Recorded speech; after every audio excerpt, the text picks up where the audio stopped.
বন্ধুরা, আপনারা হয়তো অনেক রকমের শাক খেয়েছেন, কিন্তু আজকে আমি এখানে একটা শাক বানিয়ে দেখাচ্ছি। বেগুন দিয়ে খেসারি শাক বানিয়ে দেখাবো। আপনারা ভিডিওটা প্রথম থেকে শেষ পর্যন্ত দেখতে থাকুন। এখানে খেসারি শাক দেখুন আমি নিয়েছি। এটা আমাদের জমির শাক।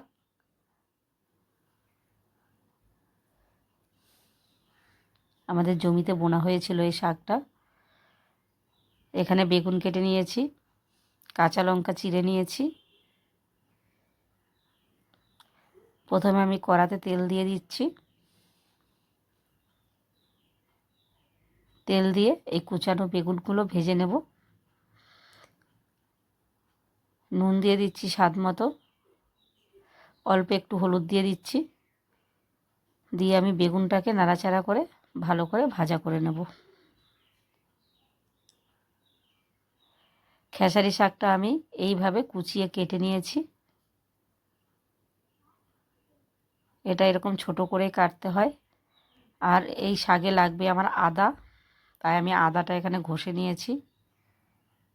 এইদিকে আমার বেগুন ভাজাটাও হয়ে গেছে, এবার নামিয়ে নিচ্ছি।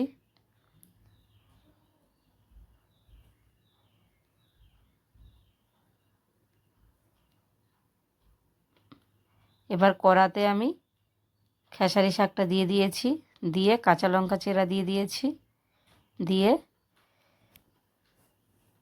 স্বাদ মতো নুন দিয়ে দিয়েছি, দিয়ে একটু নাড়াচাড়া করে নেব। এই শাক বেশি ভাজলে ভালো লাগবে না, তাই অল্প একটু ভাজা হলেই আমি নামিয়ে নেব।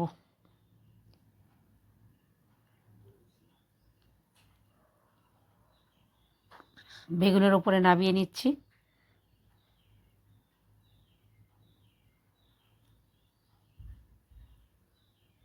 এবার আমি শাকটাকে ফোড়ন করে নেব। কড়াতে দিয়ে দিয়েছি তেল, তেলে দুটো শুকনো লঙ্কা।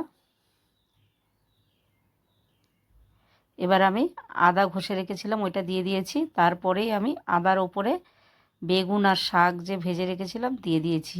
দিয়ে ভালো করে নাড়াচাড়া করে নেব। এই শাকটা গরম ভাতের সাথে খেতে খুবই ভালো লাগে।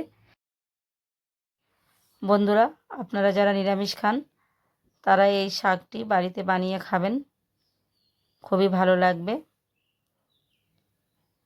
বন্ধুরা, আপনারা যারা আমাকে এখনও সাবস্ক্রাইব লাইক করেননি তারা অবশ্যই চ্যানেলটিকে সাবস্ক্রাইব করে দেবেন। আর আমার শাক ভাজাটা কেমন হয়েছে কমেন্ট করে জানাবেন। আজ এই পর্যন্তই। আবার নতুন নতুন রেসিপি নিয়ে আপনাদের সামনে হাজির হয়ে যাব।